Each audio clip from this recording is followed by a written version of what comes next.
at what goes on when we're trying to set these things up, and some bugs and snags. But if anything, it just goes to show that this happens with everyone, and yet here we are, and we're about to kick off. We'll give just a minute or two for people still to join. I see the attendee numbers are going up. I understand there is a bit of an echo on the line. I'm just going to deactivate my audio quickly.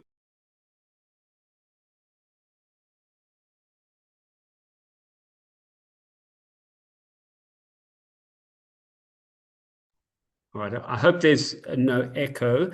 We do have a challenge with the chat that we're trying to sort out. I know that people are struggling to actually post in the chat, so we are trying to address that.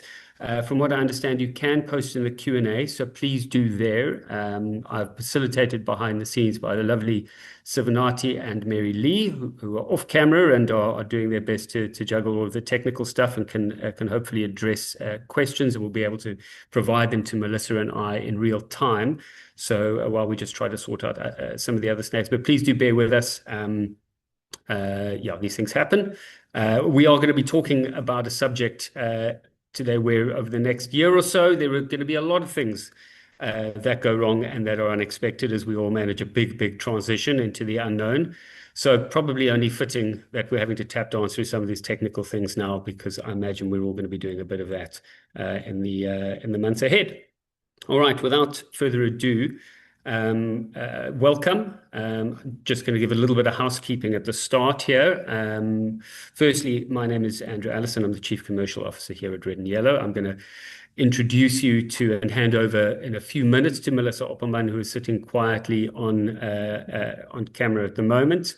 She's the Head of Lifelong Learning here at Red and Yellow, and oversees the delivery of all of our skills development programs, which obviously means that she is front and center for a lot of the SETA to QCTO action.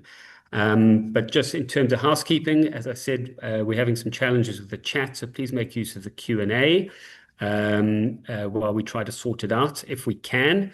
We will be sharing the deck afterwards, so don't worry too much. And if you missed anything, please let us know. You'll have our contact details. We'll be sending out the recording as well as the deck after this.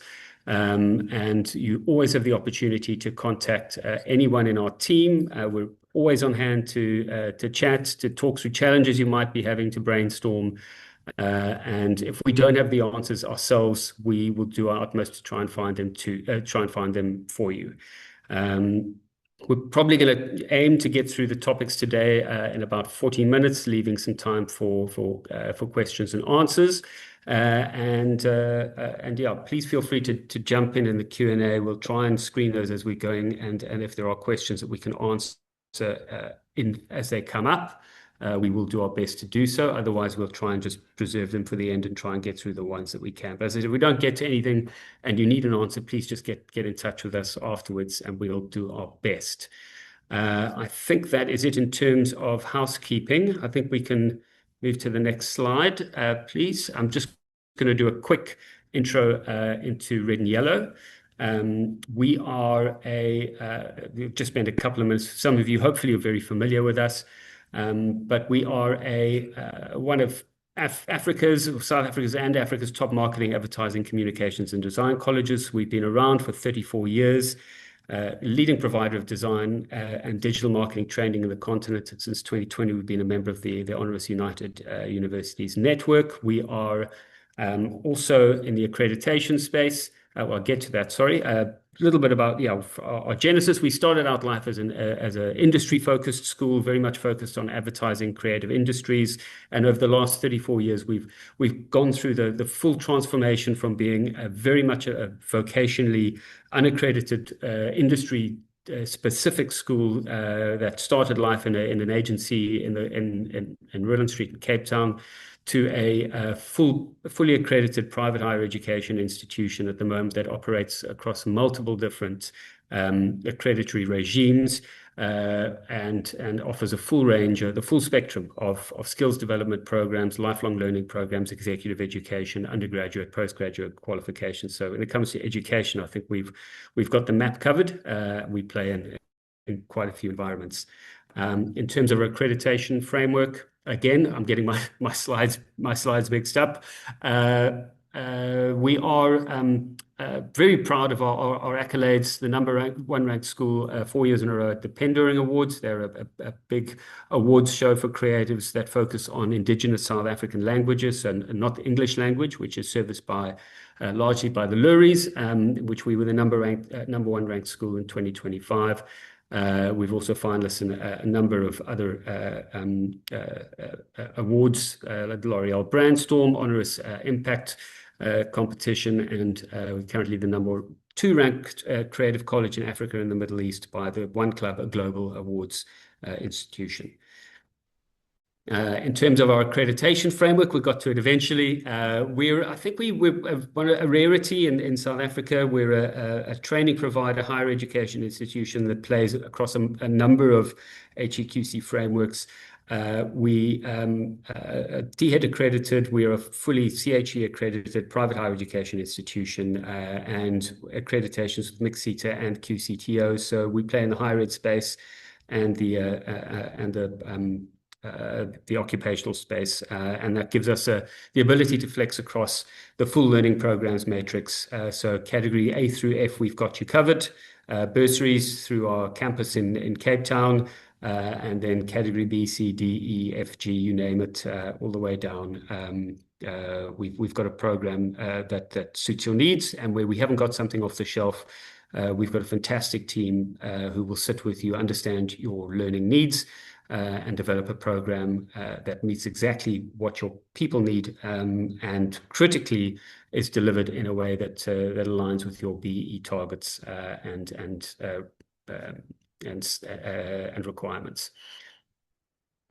And just a very quick overview of some of the clients that we've been working specifically. This is learnerships, but in terms of the skills development offering that we have, we've been doing this for over 10 years or 12 years now.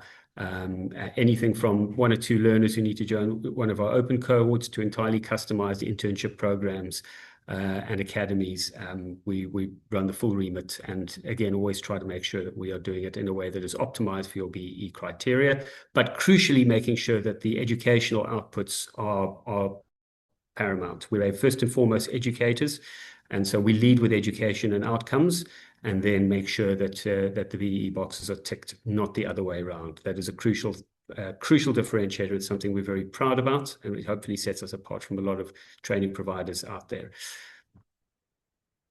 All right, you've heard enough about me, or not about me, about Red and Yellow. You've heard enough from me. The SETA versus QCTO, we did a webinar focusing more exclusively on learnerships last year, but we are now down to 38 or 39 days until the final expiry date for SETA qualifications. We're all moving across into this strange new world, the QCTO. I mean, it's not entirely new. It's been around for a while, and there are programs that have been running for a lot. But for many employers, it's going to be a big jump. There's a lot of anxiety, a lot of trepidation, a lot of it with good reason. But there's a lot of basics. Our view, there are a lot of basics that will continue to apply, and as long as we stick to those basics, things should be relatively smooth. But for the rest of it, I think this is an opportunity for employers, training providers, students, learners to hold hands together and to leap into the unknown with the best faith and expectations that some of the snags that come along with big changes we'll be able to work through as we go. And in a few years' time, we'll all have adjusted. All right, Melissa, I'm going to hand over to you. I'm going to step back into the role of kind of facilitator and questioner and try and throw some curveball questions at you to keep you on your toes. So I'll start off with a softball for you. Primary differences. What are we talking about here? What's the difference between these two regimes? Oh, that is actually a really good question. And I think most employers would be really familiar with the legacy qualification framework with the 21 SETAs that become your primary SETA in your specific sector. And most of those qualifications were accredited directly with the SETA specifically, and all of the administration, operation, funding, and all of that went through the SETA specifically. The system really changed with regards to how accreditation has been centralized. So For the most part, accreditation will move away from the SETA component into the QCTO space. So all of your occupational certificates that have been recently accredited or have been running for a couple of years will sit directly with the CTO, the QCTO as the direct accreditation authority. So they are essentially responsible now for qualification design, occupational standards, accreditation oversight. So they would also do site visits. The curriculum structure, so how it's been set up for occupation-specific qualifications. And then also they are responsible for the external assessment quality assurance. So they would also, at the end of the day, be certifying the students with a QCTO certificate where it was a SETA certificate before. The SETA doesn't disappear wholly. They are still an assessment quality partner that will remain in the game. I think that if you have to condense 21 SETAs into a centralized component, I think they've really underestimated the amount of administration that takes place for employers and providers alike. So the SETAs have been included as an assessment quality partner. So they do some of the site visits, or they will assist with the verification of programs, but they are also still the main person responsible for discretionary, mandatory, and pivotal grants. Or workplace learning facilitation, so taking a look at the workplace, because who better knows the employer than their primary SETA overall. They're also there for employer guidance, triple BE support, and also your WSP and ATR alignment, so your workplace skills plan and your annual training report, to ensure that your learnership administration and agreements are also in place for that. I think the main thing is that instead of now just focusing in a SETA environment where that was the main space that you needed to navigate, it will now function in kind of a dual space where the QCTO will govern the qualification itself and the SETA will remain the operational and funding component. That was a mouthful, I know. It is, but very, very helpful. Thanks. Just a quick update. It looks like our chat is back. So please, if everyone wants to just say a quick shout out, say a quick hi. I also hope that the echo issues have been resolved. But yeah, feel free to use the chat. Hopefully it's all back and working now. And if not, you can always just keep using the Q&A where we are monitoring it. All right. I think we could drill down a little bit now into some of the practical differences between the QCTO and the SETA. So a high level kind of view, but yeah, there's a lot of similarities. There are some quite big differences, and so I think probably just good for everyone to get our heads around what those fundamental differences are. Yeah. Yeah, I think to tabulate it, I think the qualification in itself is the main differentiator. I think that previously with the legacy qualifications that kind of are about to expire, there was a large component where theory was only considered a 30% component, and on the job or your practical component was 70%. I think the structure has now really come into effect where it really differentiates between three components. So your knowledge component, your practical component, and then your workplace component. More than ever before, the occupational qualifications focus quite heavily as a module on the workplace component, and it's very specific in the kind of evidence that is required for you to collect within the workplace and the type of activities that are required for you to become competent in the workplace. Whereas previously with the SETA qualification, it was lightly monitored. It wasn't as strict, I think, in terms of the type of activities. It was much more related to the kind of business that you were in, where the occupational certificates will align it with the qualification outcomes more specifically. The secondary thing, I think, is the ASA examination, and I think that there would be a lot of concern regarding that, and with right, there should be, where previously providers could have their final integrated assessment that they set up for the students, which would be the final component to test competency across workplace practical as well as your knowledge components. That was previously with the legacy qualifications. Now it will work almost like your matric end year examination, where the QCTO will set up the external assessment, where you would have to register the student to write at a specific assessment center. And it can sometimes take about 3 months from the end of your program up until when you can write that examination, depending on how long the qualification has been in circulation. So I think for a lot of employers, I think that is, and especially also for providers, that is kind of the largest concern is the ASA examination, because this is a new transition over from the SETA component to the QCTO. There's still some dates that are outstanding. So some of the qualifications, like your project manager occupational certificate, has dates already set out because they've had students on those programs for years. For the newer qualifications, if there hasn't been a cohort on it before, the dates sometimes are very staggered. So you have to kind of work your way through the SETA and QCTO system to ensure that you have a relevant date for your cohort to write within a 3-month period from the qualification ending. So we've mitigated that risk, I think, especially in terms of the waiting period, to utilize that time frame to add in kind of boot camps to prep the students for this examination, because it's quite involved and practical overall. And then the last thing, moving away from unit standards.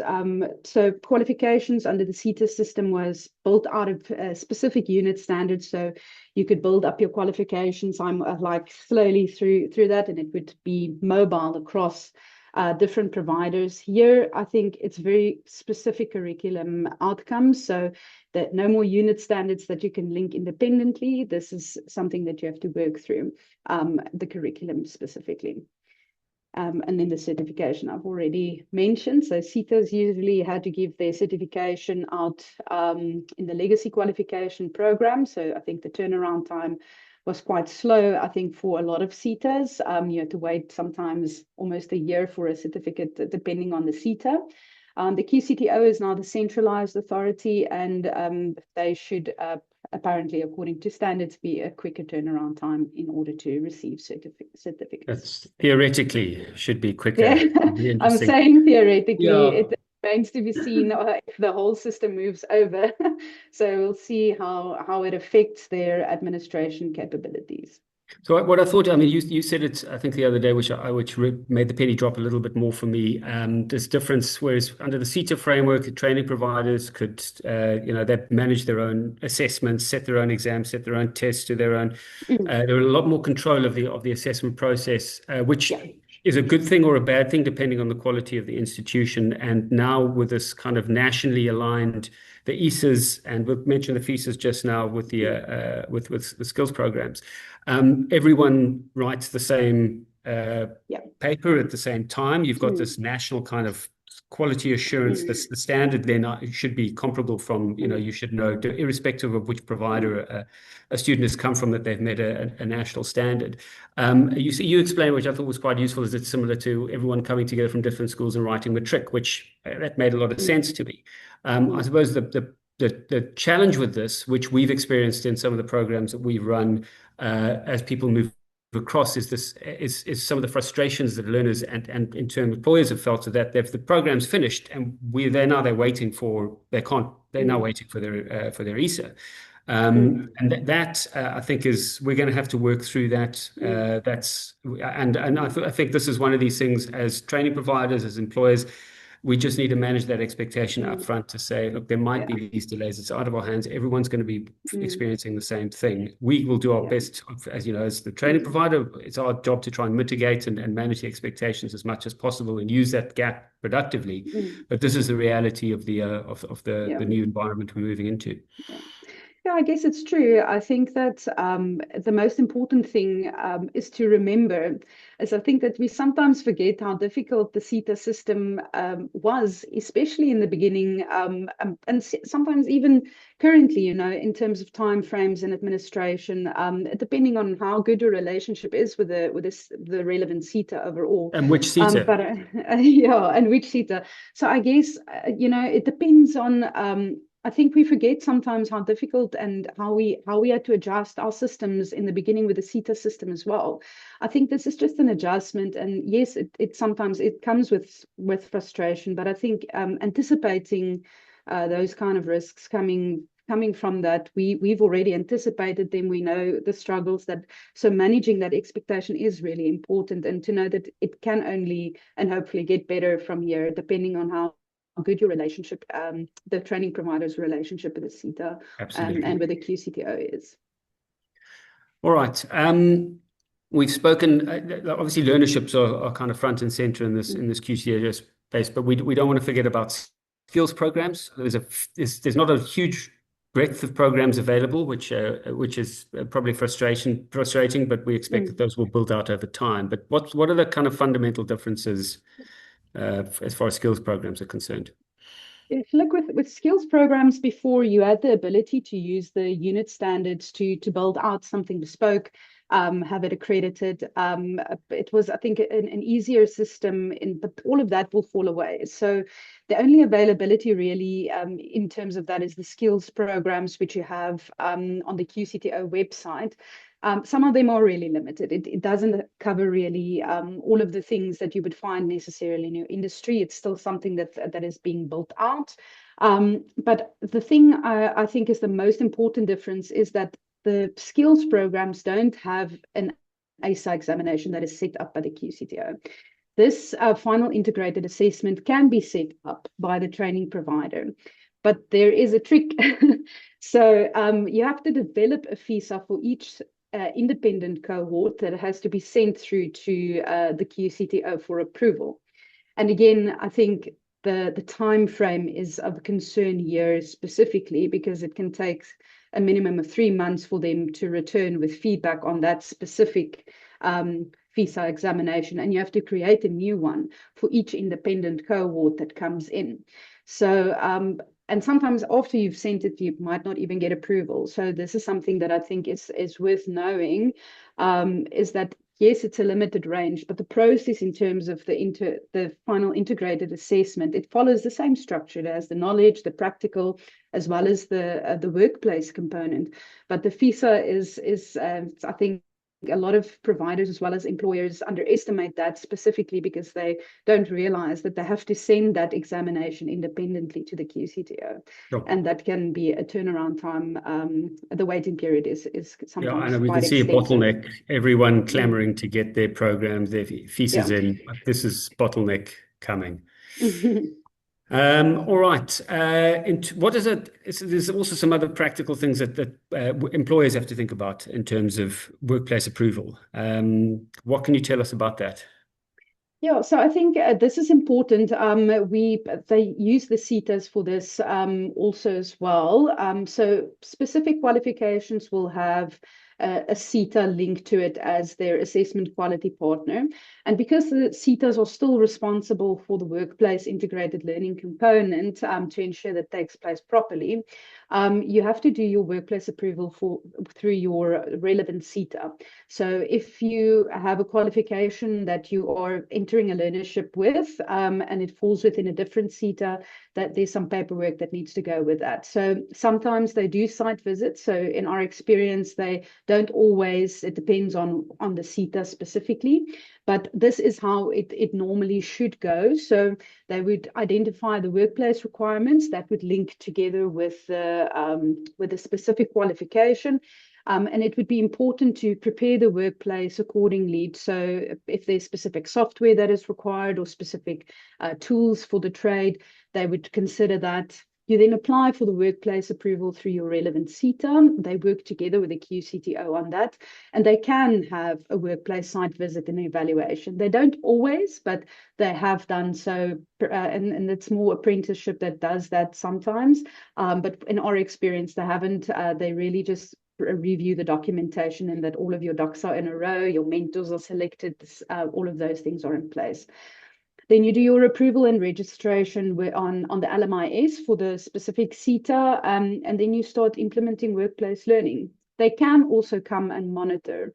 So if the learner is currently in the workplace, they can come and do a site visit and take a look together while you're doing your observations as a mentor, and then only they provide a final assessment and certification. Then you don't have to go through that process again. Once you have registered as a workplace, they don't require it normally again. Okay, so a bit to do, but it makes sense, I think. Mm. All right. I think just to close out this kind of introductory section before we move on to kind of the difference between good programs and some of the pitfalls that employers need to consider. A couple of misconceptions that people have around this whole difference.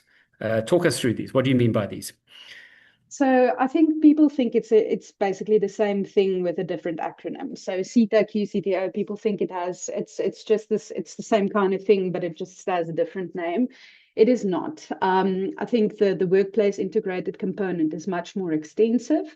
And secondly, I think there's a misconception that SETAs are no longer relevant. I think from the first slide that we did, we know that that grants and your mandatory, your discretionary, your pivotal grants, and they still play an active role in the administration component, especially with your triple BE and your scorecard. They also play a role in that still. So I And think new both of them program make development.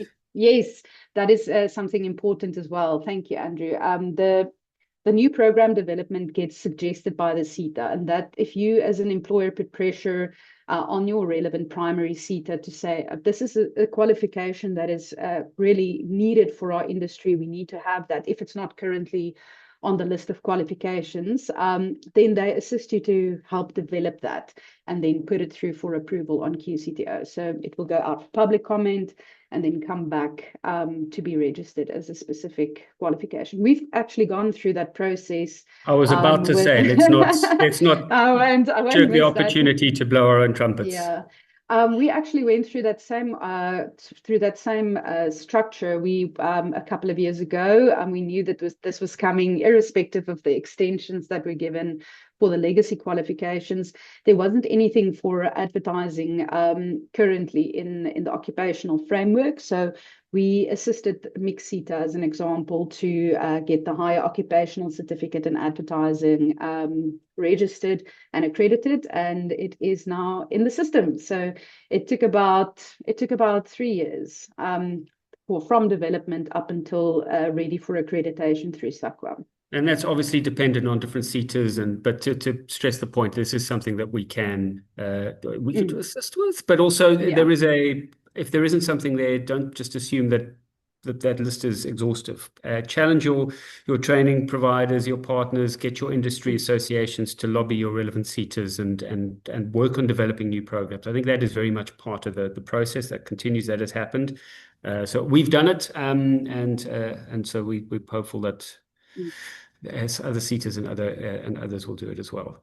Look, they use quite a lot of the industry, and I think that that is important, that they don't just take the training provider into consideration when developing the programs. There has to be an actual need for that certification. So they will include industry specifically to talk through what are the actual needs in the occupation, what should a student be able to know at this level.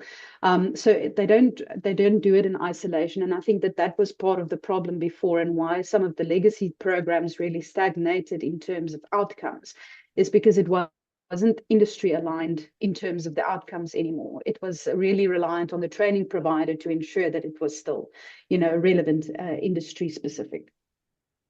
All right. We've got, I think, probably 10 to 15 minutes, and then we'll to try and run through this. We did say we'll try and keep it to 40 or 45 minutes, and then we can have some time for Q&A. So let's move on to the tips for running a great program, and then we're going to talk a little bit about some of the pitfalls that we need to be mindful of. I'll kind of preface this by saying, having obviously spent a lot of time talking with Melissa about this, and we work very closely in the programs we run, is that a lot of the tips and things that we would have said apply for the SETA programs apply just as much. In fact, there's very little, if any, difference practically in kind of initiating and running a program. So those muscles that all of you have flexed in the past will still be fit and suitable for what you need to do here. So we'll try and we've spoken at length about these before, so we'll try and just kind of go through them a little bit faster. But maybe let's kind of break this down into the three phases: 13 secrets, initiating, running, and concluding. We say a learnership program, but this would apply to a skills program or kind of any other long program. Mm. So let's kick off with initiating.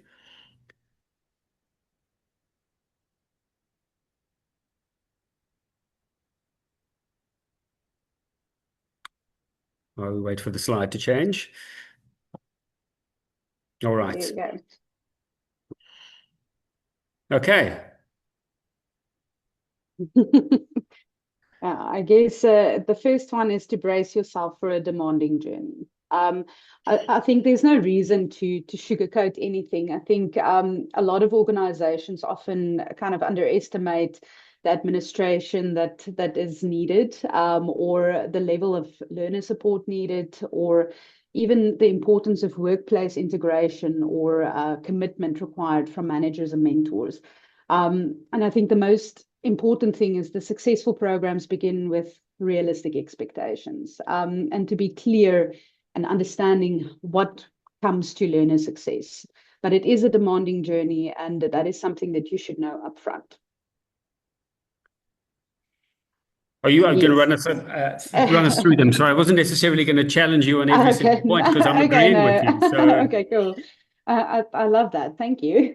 I'll let you know where I have a difference of opinion Okay. or Good. something to contribute. So if I'm quiet, Good. enjoy it. Okay, wonderful. Then I'm just going to continue. So I think it's important to prioritize people over points. I think it's important that you have to have buy-in specifically, but it's a developmental space, and it's a talent developmental space. So yes, points are important. Triple BE points are important, and it gives you all of those benefits. But you also want to be able to benefit from the talent that you bring into the company first and foremost.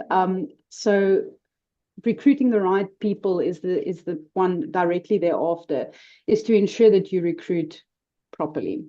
Um, that this is, I think, one of the biggest things that I see when learnerships come together and there's a short time frame of having to recruit learners, get them onboarded.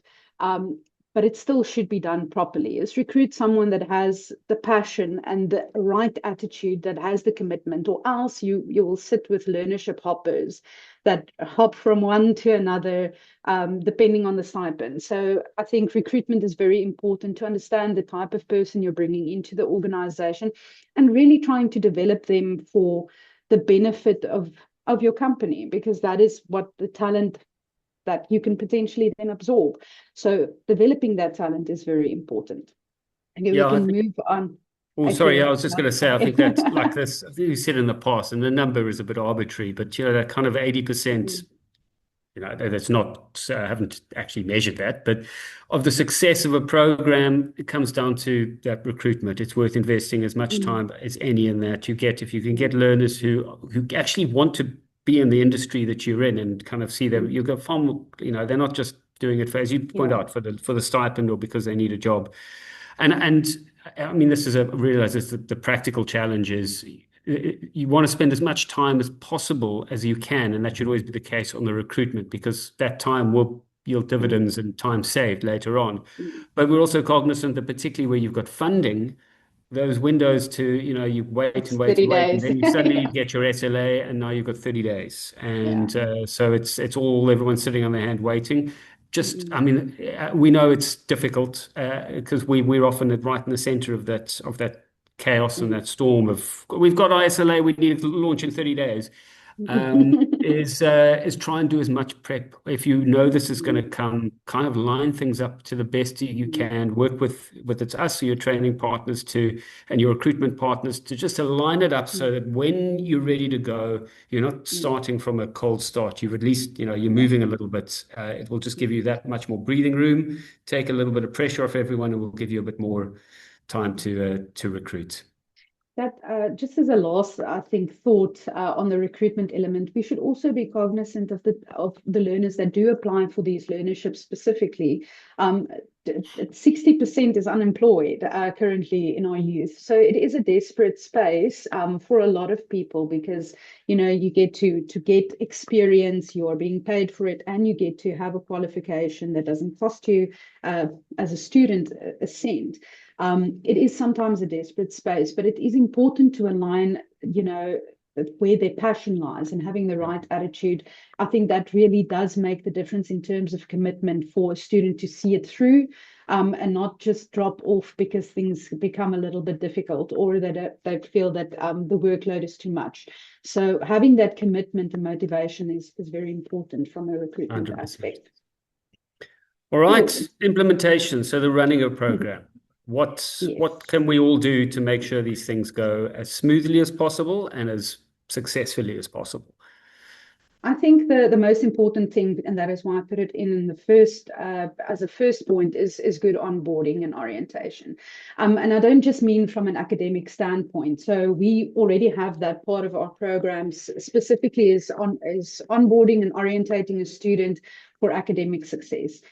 But in the workplace, that is also something that needs to be front and center, is to properly onboard a delegate into the workplace culture, and ensuring that they feel part of the workforce there, because they are technically also a student, a learner worker. So they are an employee in your workspace, and making them feel part of that.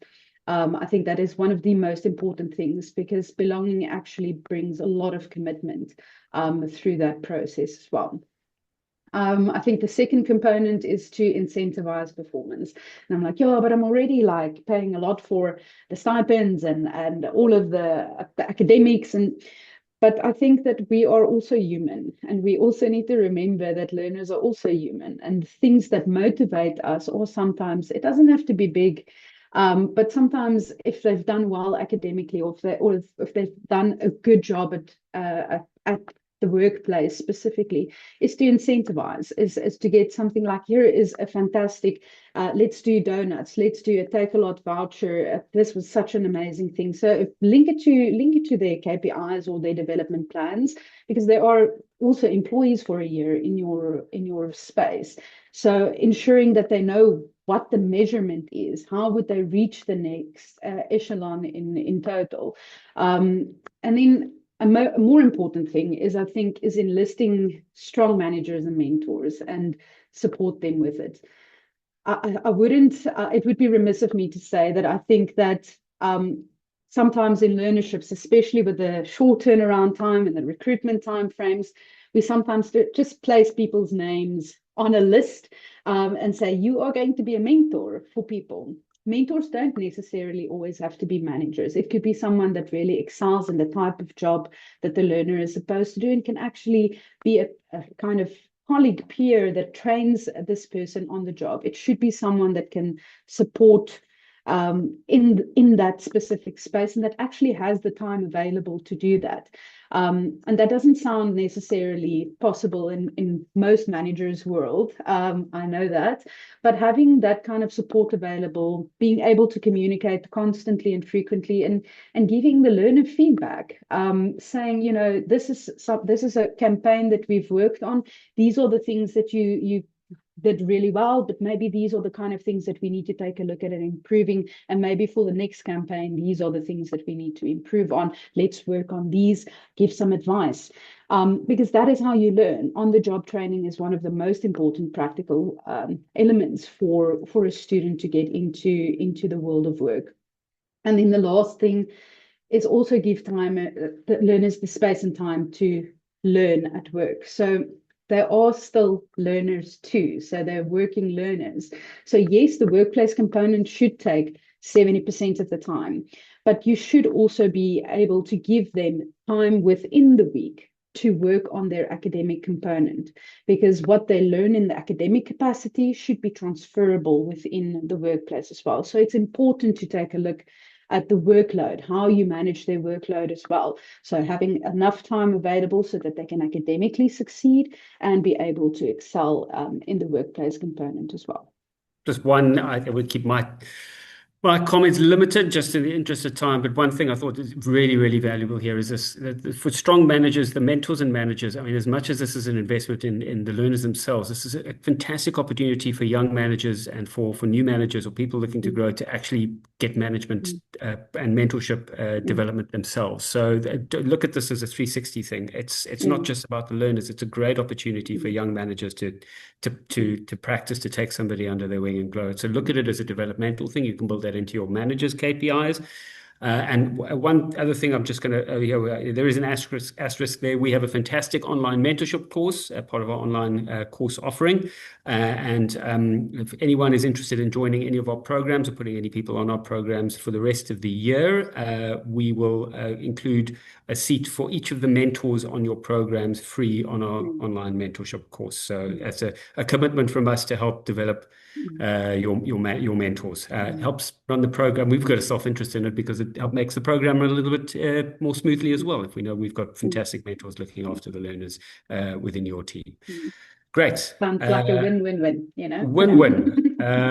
All right. And then wrapping up. Mm. We've come to the end. Everything's been successful. How do we end on a high?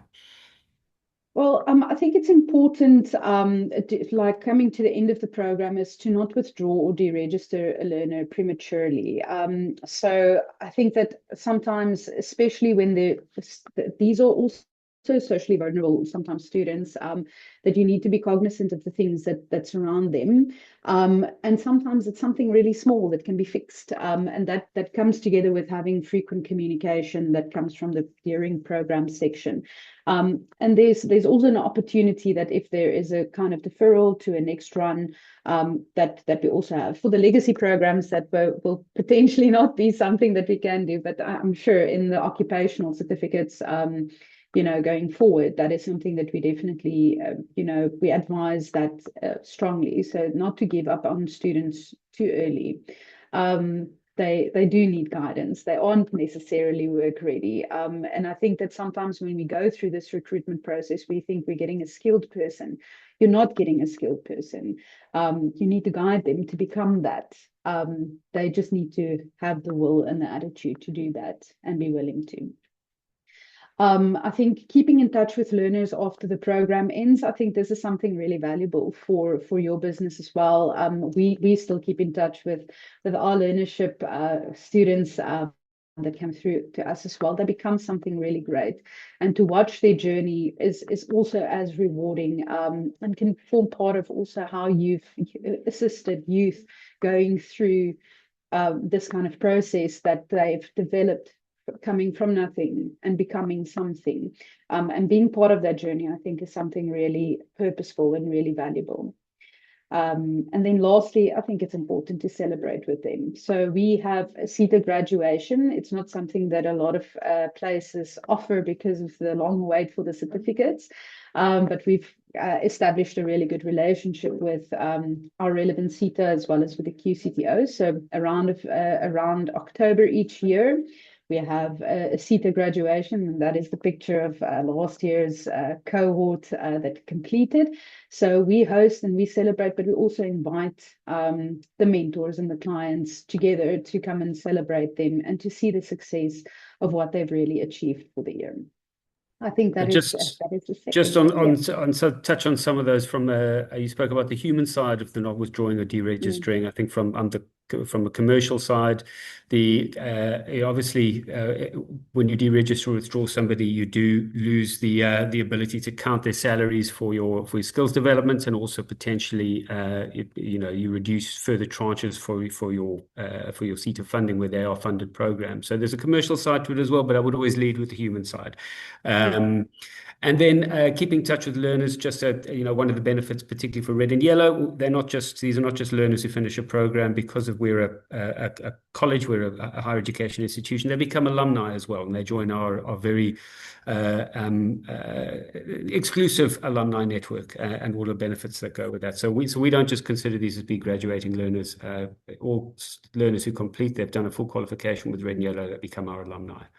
Mm. All right, let's move on. We've just got a few minutes to go. So Mel, maybe we can just quickly run through there's some of these pitfalls, and not spend too long on each. I will try to shut up and let you hog the mic, and then we just got I one don't or know two if more. that's necessarily possible, but sure, I'll we do can my go. A best, lot and of then we've it. just got one or two more closing comments. So we'll kind of aim to wrap up our part within the next 3 or 4 minutes, and then we can pick up on any Q&As if there are any.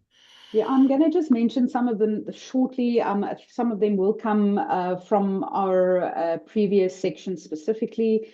From what makes a successful program, the inverse of that is also kind of true of what really causes a program for their downfall. So I just lost the screen here. Oh, there we go. So firstly, I think, especially in stage one, the turnaround time on the SETA LMIS is very quick. And if you don't check it every day, you might miss some of the communication specifically related to the SLAs that come through, or if there's vetting taking place, there's documentation that you need to insert. This will be for your funding. Yeah, for funding specifically, apologies. I think it's important to ensure that all of your paperwork is in order, and remember that once you've signed that SLA, it is a 30-day turnaround time when you have to start the program specifically. That goes together with learner recruitment. So learner documentation is something very important, and that can sometimes delay the start of a program. So getting learner documentation like their certified ID, their certified qualifications, as well as their CVs, in order to apply, and ensuring that they aren't currently on a learnership. And this is important, is taking a look and checking the system that they aren't currently registered on a different learnership, because that will also ensure that you don't have many learnership hoppers. So if they're currently on a learnership, the probability is that they continuously go over to learnership from learnership. You get those instances. So the recruitment would be important here. And then also timely tranche invoices. It goes together with some documentation. So from an employer's perspective, you have some deadlines that you have to meet. So this would ensure that your, for example, all of your attendance registers, evidence that the student has submitted, all of those things, there would be a list of evidence that is required that you can request from us. And that you submit for your tranche payments, that especially if you're doing an unemployed learnership, or that you have to submit for those tranches, they require specific evidence of that, to ensure that your tranches are released on time. I think during a program delivery, and that was our stage 2, I think weak operational ecosystems, and that requires a lot of buy-in. You can't underestimate the time or the effort that it requires to really walk the student to success. I think the second one here is treating learners as second-class employees, making them feel like they're temporary labor and not part of the team. Belonging really goes a long way. And Andrew will always go from the commercial sense. I really do, because this is something that I'm really passionate about, is that when people feel a sense of belonging, they commit, and that you get quite a lot more out of them. And in the end, you would actually be surprised how you want to actually recruit them into more permanent positions if you have that opportunity to take that. You have literally the opportunity to raise a person into what you want them to become. And then I think assigning irrelevant or meaningless work tasks. This is not the old SETA programs like we remember. If you went for an internship or a learnership, they would give you administration, or they would give you filing to do. This is very important to note, for the SETA as well as for the QCTO components, is to give work that actually links to the program that they're busy with, because that is what is actually measured at the end of the day. So you are doing the student a disservice if you aren't giving them or teaching them the relevant skills that they would need to actually pass through the qualification. Mentor availability, we've spoken about that. Have mentors that are actually available for the student going through this process is really difficult, and for some of them have never worked in a workplace before. So that's also why we include work readiness as a component in the very start of our learnerships, is to ensure that the student knows what the expectation and what work culture looks like. None of them have worked before, so it's important to have that available to the student and not have unreasonable workplace expectations. So if you're shoveling everything onto a student and they don't have the requirement for the academic capability, you are setting them up for failure. And that is my run through. We can move to the next slide. Yes. This is the important one. The So 30th of June, to enroll or not to enroll, Melissa? that is the question. Of course it is. Very, very Hamlet of you. I think that this is the most important one to talk about because this is the transition period. And our programs we've ensured as a provider start on the 15th of June. And the reason why we have done that is to ensure that the students are registered on the LMIS prior to the 30th of June. We are anticipating a bottleneck. We are anticipating that everybody is going to launch everything that they have onto the SETA, and then we don't want there to be any delays. So our programs start on the 15th, even though it does expire on the 30th of June. But this is really the last opportunity to enroll your learners into a national certificate or a national diploma as the last thing. They have up until the 2029 to exit the qualification, so there's enough time for that. But that would be to do that right now. Anything after June would only be occupational certificate specific. And then I think a point, just a practical point for anyone, if you have an idea that you want to run programs, you still want to take advantage of the SETA because you understand it, you're comfortable with it.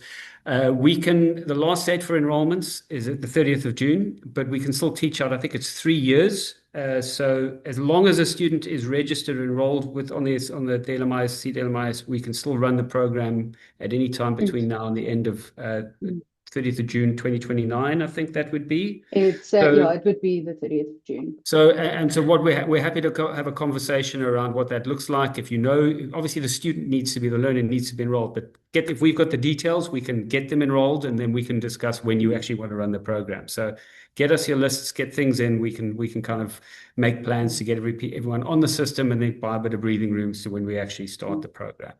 Okay, let's move to the next slide. I think I don't want to get too much into the detail, Mel. I'll just very quickly gloss over this point. It's a big one, but we won't get into the detail here. Category B programs, a lot of concern given that the unit standard-based accreditation is falling away. What does this look like? Can we still run short programs or programs that are not full qualifications as Category B? We know it can be a controversial point. We have a range of opinions from consultants. We've got a lot of clients who are comfortable with the interpretation, have been through multiple verifications on this basis. So let's have a conversation separately. Ping us. You're welcome to chat with us. We can take you through all of the rationale, and you can speak to your verification agents. And if all aligns, then we can offer. We have solutions for Category B programs post 30th of June 2026. For those of you who were benefiting from our Category B programs up until now, we're comfortable that we'll be able to continue to offer on the same basis after the 30th of June. All right, and then last couple of slides, we're just going to have a quick look at some of our upcoming programs. We've got a couple of a few SETA qualifications, as Mel mentioned, on the 15th of June. We have our National Certificate in Advertising, specializing in digital marketing, and then digital content and copywriting. Those programs, our last open cohorts launching on 15th of June. Please jump on any of these if you still want to take advantage of them. They're fantastic programs. We're very sad to be retiring them, but we do have replacements in the works. So we're comfortable we'll be able to jump across. But obviously with the change, there's always a little bit we've been discussing the uncertainty. If you want to still run a SETA program because you know what you're getting, these are available. And then from July, we'll move across to our QCTO. We've got a mid-year runs of our design thinking programs and our project manager program. And then these are all open cohorts. And then from next year, February, March, our broader offering we run, and these will run biannually. So again, in June, July 2027, I'll leave them on the screen there. I'm not going to read through them all, but suffice to say, if at any time you've got 10 or more learners that you're wanting to run on a program, speak to us. We can run closed cohorts. There's a degree of flexibility and customization that we can offer on all of these, obviously without breaking the integrity of the accreditation and the program structure itself. But we do that. That's something we're very comfortable with. So yeah, we're not bound by these dates if you've got a cohort and you've got a need. So let's have that conversation. And then as a final, we'll send this out as well. We have a link to our learnership guide, which is just a helpful cheat sheet. It includes a lot of this information and more. You won't be able to click on it in the Zoom, I don't think, but we'll send the deck with a link to the learnership guide. So feel free to download it. It's a very useful resource. We spent a lot of time compiling it. We hope that you find it useful. We have a couple of wrap-up questions. We will be sharing our list of QCTO programs and qualifications. We've got proof of accreditation if you need it for all of them. So all of the documentary evidence, the accreditation evidence, we won't necessarily be sending across all copies of all of the certificates, but if you need that, you'll feel free to reach out to us and we can send it to you. That's not a problem. And we'll also be sharing the recording and the slides. We went a little bit longer. This is an hour, I think we provisioned, so we've got 5 minutes for Q&A, but not seeing anything material that we haven't addressed. There was a query here about all the NQF short programs can be categorized as broad strokes. Is we have the way that we deliver our short courses with some modifications. We can deliver them not off the shelf, but we include a range of additional elements like logbooks, portfolios of evidence, which we'll continue to do. So we structure our short courses so that when we do run them under the auspices of Category B, we make sure we tick all the requirements. And so, yes, we can. Our belief and the belief of the consultants that we work with, and many of our clients who've been through multiple verifications with us, is that the way that we deliver meets Category B requirements. So, yeah, if this is of interest to you, pick up with us. We will always have this on a case-by-case basis. We want to make sure that it meets your internal requirements, that your VAs are happy with the categorization. So we're happy to have that conversation. There is how do we register with the program through Red and Yellow? Programs, if you want to register, through a website, you can download brochures for all of our programs. There's application forms. You can do that. If you're a business and you're looking to put people onto a program, you would be welcome to contact me. The email address is there, corporatetraining@redandyellow.co.za. Please note that email address is specifically for our business to business or our corporate teams. So they deal with teams and businesses who are enrolling students or who are looking for training interventions for their teams and for skills development interventions for their teams. This is not for people who want to join as learners. You'll need to go through our website there. We do have a standard capture form. If you are interested, pop us an email. We'll send you a link. So we will, if you send us your information, when we do have programs or unemployed programs that we run, we will make those available to people on our own database, and you're welcome to apply for them. Anything else on the chat? So Wendy's asked for clarity, if the service provider accreditation for legacy learnerships expires on the 30th of June, but the learner is on the system by the 30th of June, can the learnership start date be for 1 July? Yes. So there's a differentiator, and you can see that on the SAQA documentation, and it would be included in the accreditation documentation from the relevant SETA as well, is that the last date of enrollment is the 30th of June. The last date of achievement is only in 2029. So it also depends on the qualification. So yes, it can, as long as the students are registered on the LMIS prior to the 30th of June. We usually get a letter from the SETA to confirm their enrollment. But the exit then only takes place once the program concludes. So our accreditation also extends and includes the last date of achievement. So that would be covered by the last accreditation as well. I hope that helps. All right. Yeah. I think that brings us to time. We spent a little bit more time on the content, a little bit less time on the Q&A. So I hope that was useful, and a lot of the questions that you might have had were picked up in the Q&A. But again, if you any other questions, or you just want to have a chat or vent about all of this stuff because it's frustrating, we love a vent. We do it regularly internally. Come through for a coffee if you're in Cape Town, or when we're up in Joburg. We're happy to come through and meet you in person. And yeah, any questions, any concerns, you're always welcome to drop us a line and chat with us or Mary Lee and her team, who look after all of this. We love these programs.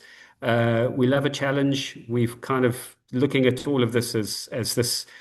We don't have a choice for this anymore. We've been pushing the QCTO stuff out as long as we can, and we're all just entering this brave new world together. And so let's all just hold hands, jump off the cliff, and hope that everything's going to be okay, because our experience has been, with the right attitude and enough energy and the partnership and a willingness to work through kinks and challenges as they crop up, everything will be okay. And in a couple of years' time, we'll all have adjusted and we'll be.